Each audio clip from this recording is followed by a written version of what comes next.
Community Advocate of the Year is Adam Sendroff. A Hamden.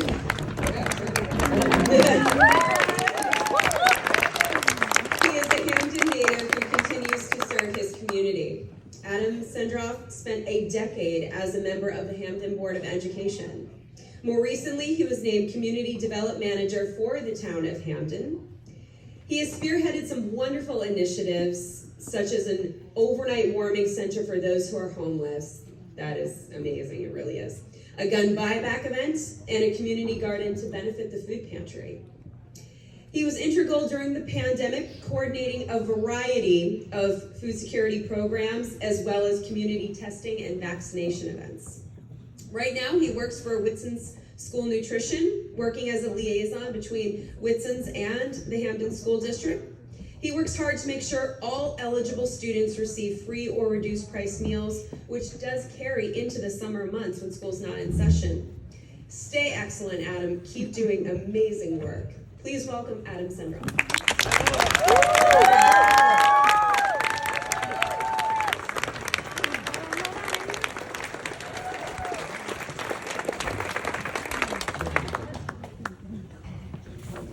Thank you, Dale.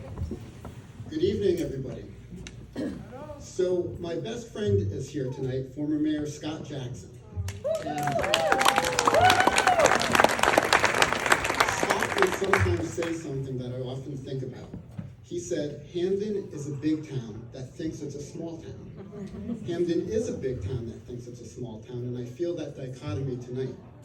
I have personal connections to so many of the awardees that it really does feel like a small town to me. I almost feel like I'm in a production of Our Town by Hamden resident Thornton Wilder. First of all, Johnson's Lanes, what an iconic Hamden business. I had birthday parties there when I was a kid. Nadine Gannon. Nadine was my daughter's principal at Hamden High, and she was hired when I was on the Board of Education. Principal Gannon has one of the toughest jobs I could imagine, and she does it with an unparalleled dedication to the success of Hamden students. The SPCP is such an important bridge-building endeavor. My friend Jacqueline Byrne is its facilitator, and whether it's with the SPCP or her work with the Special Education PTA, Jackie makes a difference through her sense of caring and commitment to action. Chief John Sullivan, a high school classmate, and Chief Gary Merweed.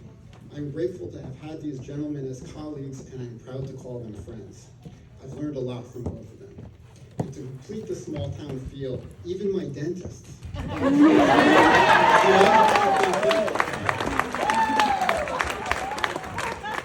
the other part of Mayor Jackson's sentiment is equally true.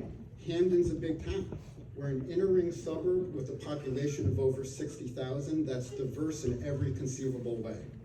In many ways, Hamden is a microcosm of Connecticut in the United States, and as such, we face serious challenges that affect the health, well-being, and success of our residents. Hamden is a very caring, compassionate, and generous community. Time after time, I've seen our residents and our businesses support initiatives to help those in need. Fire Chief Gary Merweed often says something that I like a lot. One of Gary's many mantras is, if it's predictable, it's preventable. And that's certainly true of public safety, but it could also be applied to many other issues as well.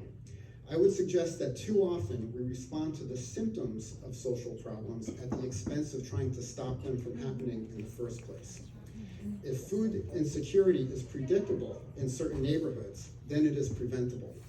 If homelessness is predictable among individuals with certain risk factors, then it is preventable.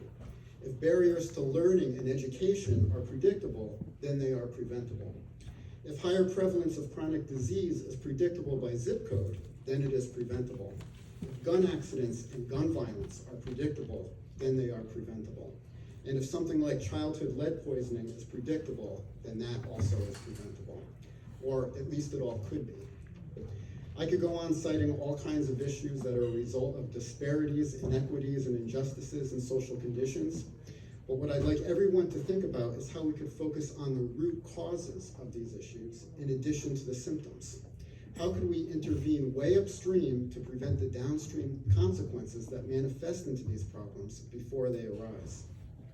Too many of these issues are associated with poverty and the lack of opportunity. The historical legacies of exclusion are still felt today. The American author William Faulkner once wrote, "The past is never dead. It's not even past." The good news is that we are talking about the social world here.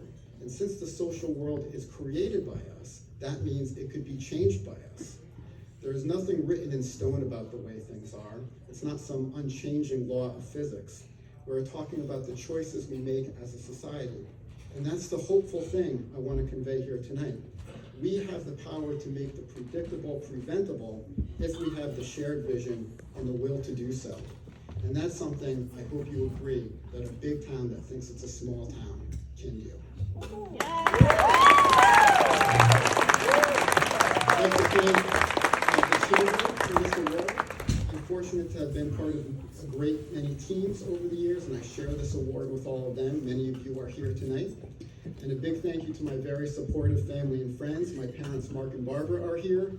My uncle and aunt, Dean and Kathy DeJoya, my cousin Gabriella Sandoval, my friend Scott and Mandy Jackson, and especially to my wife, Susan Martina Sendroff, and to my amazing daughters, Lily and Zoe, who I'm always so proud of. And I'd like to conclude by paraphrasing the American singer, songwriter, and poet Gil Scott Heron. Together, we could reach a brighter day.